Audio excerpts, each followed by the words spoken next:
अच्छा विजय जी, ये जो अपने अंदर खाने का झगड़ा है चिराग पासवान का और जीतन राम मांझी का, वो सुलझा लिया गया है क्या?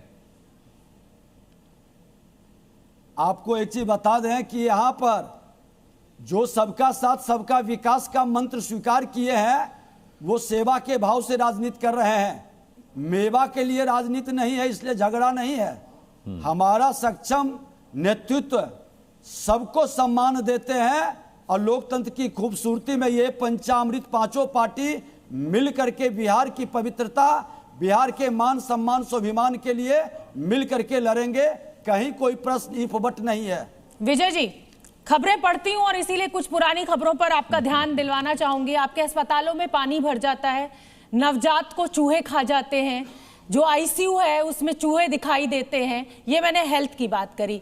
बेरोजगारी का मुद्दा उठा के बड़ी संख्या में छात्र सड़कों पर उतरते हैं, वो दूसरा मुद्दा हो गया। गरीबी पलायन का मुद्दा तीसरा मुद्दा हो गया। लेकिन आप यहाँ ये दावा कर रहे हैं कि इस बार का बिहार की बिहारी जो है वो विकास के मुद्दे पर वोट देगा। तो ये 3 फ्रंट तो मैंने आपको गिनाए हैं, ऐसे बहुत सारे फ्रंट है जिनको गिनाया जा रहा है। आप ये भी दिखाने का प्रयास करें कि जहां 6 मेडिकल कॉलेज था, आज हम 16 मेडिकल कॉलेज से लेकर के हर जिले में मेडिकल कॉलेज खोल रहे हैं। सारा इंफ्रास्ट्रक्चर हम लोग ठीक कर रहे हैं। पूरी व्यवस्था 50 लाख लोगों को रोजगार का अवसर हमने दिया। 10 लाख से ज्यादा सरकारी नौकरी दी है। ये फ्रंट भी आप दिखाएं।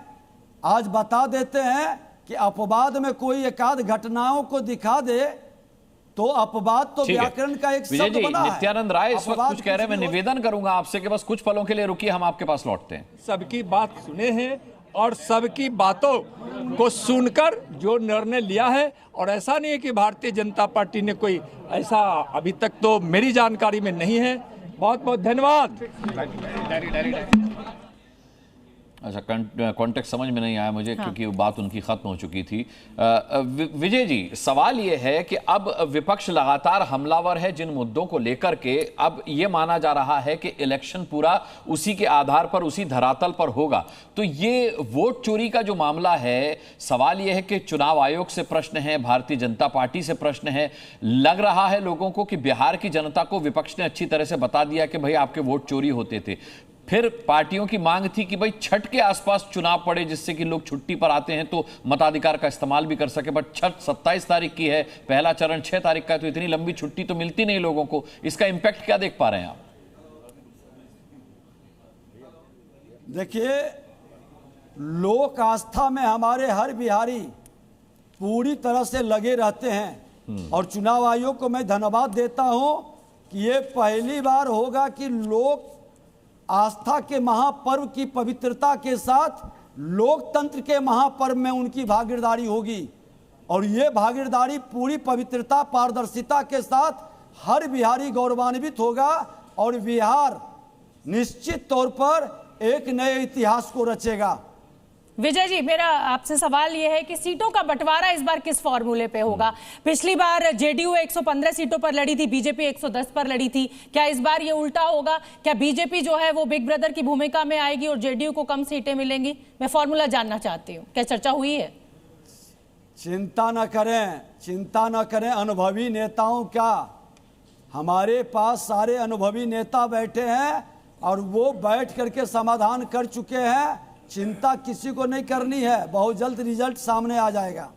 ओवर कॉन्फिडेंस तो नहीं है विजय जी? क्योंकि मैंने देखा कि जिस तरीके से तेजस्वी यादव और राहुल गांधी ने वहां पर रैलियां की हैं, उसमें अच्छी खासी भीड़ भी जुटी थी और वो बड़े संतुष्ट भी नजर आए, उससे बड़े कॉन्फिडेंट नजर आए। तो यह आपका ओवर कॉन्फिडेंस तो नहीं कहीं? नहीं, आपको एक चीज बता दें कि ये भीड़, आप देखे हैं कि ये भीड़ में कौन लोग सम्मिलित थे? आज भी जो बिहारी है, सचमुच में बिहार का वह बेटा, जिन लोगों ने बिहार के विकास में भागीदारी करता है, सीमावर्ती क्षेत्र को छोड़ दें तो मध्य बिहार और शेष उत्तर बिहार, सारे जगह पर उनका फ्लॉप स्थिति रहा है। चिराग पासवान फैक्टर को आप लोग कैसे हैंडल करेंगे? क्योंकि इस बार ज्यादा सीटें की मांग चिराग पासवान के द्वारा भी की जा रही है। हमारे मूर्धन्य नेता हर चीज को सुलझाने में सक्षम है। इसमें कहीं कोई इफ बट नहीं है।